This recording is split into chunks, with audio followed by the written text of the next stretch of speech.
ಸ್ನೇಹಿತರೆ ಇವತ್ತು ನಾವು ಒಂದು ATM ಬಂದಿದೆ ಸ್ನೇಹಿತರೆ. ಫಿನೋ ಪೇಮೆಂಟ್ಸ್ ಬ್ಯಾಂಕ್ನ ಒಂದು ATM. ಅದನ್ನು ಅನ್ಬಾಕ್ಸಿಂಗ್ ಮಾಡೋಣ ಯಾವ ರೀತಿ ಇರುತ್ತೆ ಅಂತ. ಜೀರೋ ಬ್ಯಾಲೆನ್ಸ್ ಅಕೌಂಟನ್ನು ನಾವು ಇಲ್ಲಿ ಕ್ರಿಯೇಟ್ ಮಾಡಿದ್ದೀವಿ ಅಥವಾ ಓಪನ್ ಮಾಡ್ಕೊಂಡಿದ್ದೀವಿ. ಮಾಡಿದ ನಂತರದಲ್ಲಿ ಆಟೋಮೆಟಿಕ್ಕಾಗಿ ನಮ್ಮ ಒಂದು ಅಕೌಂಟ್ಗೆ ಅವರು ಒಂದು ATM ಕಾರ್ಡ್ ಅಥವಾ ಡೆಬಿಟ್ ಕಾರ್ಡ್ನ ಕಳಿಸ್ತಾರೆ. ಆ ಕಾರ್ಡ್ ಯಾವ ರೀತಿ ಇರುತ್ತೆ, ಒಂದು ಏನೇನು ಬರುತ್ತೆ ಅದರೊಟ್ಟಿಗೆ ಅಂತ ಸಂಪೂರ್ಣವಾಗಿ ನಾನು ಅನ್ಬಾಕ್ಸಿಂಗ್ ಮಾಡಿಬಿಟ್ಟು ತೋರಿಸ್ತೀನಿ.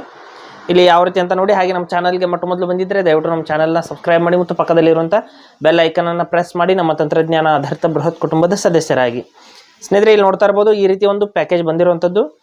ಇದ್ರ ಮೇಲೆ ನಮ್ಮ ಒಂದು ಅಡ್ರೆಸ್ ಇದೆ. ನಮ್ಮ ಒಂದು ಆಧಾರ್ ಕಾರ್ಡಲ್ಲಿ ಏನು ಅಡ್ರೆಸ್ ಇರುತ್ತೆ ಅದೇ ಅಡ್ರೆಸ್ಸು ಇದ್ರ ಮೇಲೆ ಪ್ರಿಂಟ್ ಆಗಿದೆ. ಇದನ್ನು ನಾವು ಓಪನ್ ಮಾಡಿಬಿಟ್ಟು ನೋಡೋಣ ಯಾವ ರೀತಿ ಒಂದು ಇಲ್ಲಿ ಈ ಕಡೆಗೆ ಈ ರೀತಿ ಡಿಸೈನ್ ಇದೆ ನೋಡ್ಬೋದು.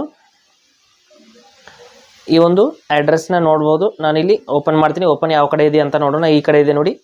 ಈ ಒಂದು ಓಪನ್ ನಾನು ಈ ರೀತಿ ಮಾಡ್ತೀನಿ. ಓಪನ್ ಮಾಡಿದ ನಂತರದಲ್ಲಿ ಇಲ್ಲಿ ನೋಡಿ ಈ ಕಡೆಗೆ ಓಪನ್ ಮಾಡ್ತೀನಿ. ಇದರೊಟ್ಟಿಗೆ ಏನೇನು ಬಂದಿದೆ, ಯಾವ ರೀತಿ ಕಾರ್ಡ್ ಇದೆ ಅಂತ ನಾನು ಸಂಪೂರ್ಣವಾಗಿ ತೋರಿಸ್ತೀನಿ. ನೋಡಿ ಓಪನ್ ಮಾಡ್ಕೋತೀನಿ.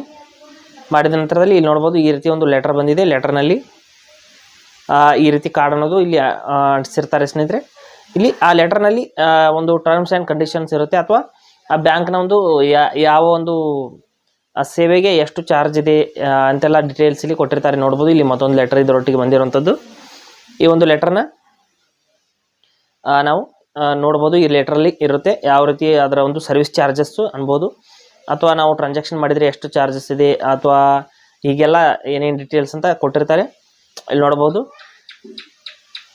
ಈ ರೀತಿ ಒಂದು ಈ ಪೇಪರ್ನಲ್ಲಿ ಈ ರೀತಿ ಅಂಟಿಸಿದ್ದಾರೆ. ಇದನ್ನು ರಿಮೂವ್ ಮಾಡೋಣ. ಮಾಡಿಬಿಟ್ಟು ಇದ್ರ ಮೇಲೆ ನೋಡ್ಬೋದು CVV ನಂಬರ್ ಇದೆ. ಬೇರೆ ATM ಕಾರ್ಡಲ್ಲಿ ಇರೋ ಹಾಗೆ ಇಲ್ಲಿ ನೋಡಿ 16 ಅಂಕೆಗಳ ನಂಬರು, ಎಕ್ಸ್ಪೈರಿ ಡೇಟ್ ಎಲ್ಲವೂ ಕೂಡ ಇಲ್ಲಿ ನೋಡೋದಕ್ಕೆ ಸಿಗುತ್ತೆ. ಈ ATM ಕಾರ್ಡ್ ನಾವು ಆ ಒಂದು ಮೊಬೈಲ್ನ ಫಿನೋ ಪೇ ಅಂತ ಒಂದು ಆ್ಯಪ್ ಇರುತ್ತೆ, ಫಿನೋ ಪೇಮೆಂಟ್ಸ್ ಬ್ಯಾಂಕ್ನ ಒಂದು ಆ್ಯಪ್.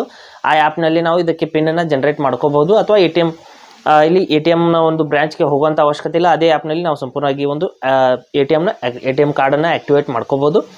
ಈ ರೀತಿ ನಾವು ಈ ಒಂದು ಕಾರ್ಡ್ನ ಸ್ವೀಕಾರ ಮಾಡಿದ್ದೀವಿ ಸ್ನೇಹಿತರೆ. ಹಾಗೆ ಸ್ನೇಹಿತರೆ ಕೊಟ್ಟರು ಮಾಹಿತಿ ಸಂಪೂರ್ಣ ಮತ್ತು ನಿರೂಪಣೆ ಮಾಡಿದೆ ಶೈಲಿ ಉತ್ತಮ ಅಂತ ಅನಿಸಿದರೆ ವಿಡಿಯೋನ ಲೈಕ್ ಮಾಡಿ ಮತ್ತು ನಿಮ್ಮ ಸ್ನೇಹಿತರಿಗೂ ಕೂಡ ಶೇರ್ ಮಾಡಿ. ಹಾಗೆ ಅದ್ರ ಬಗ್ಗೆ ಸಮಸ್ಯೆಗಳು ಡೌಟ್ಗಳಿದ್ರೆ ಕಮೆಂಟಲ್ಲಿ ಅವಶ್ಯವಾಗಿ ತಿಳಿಸಿ. ಮುಂದಿನ ವಿಡಿಯೋದಲ್ಲಿ ಮತ್ತೊಂದು ಹೊಸ ವಿಷಯದಿಂದ ಇದೇ ರೀತಿ ಮುಂದೆ ಬರ್ತೀವಿ. ಅಲ್ಲಿವರೆಗೂ ಟೇಕ್ ಕೇರ್.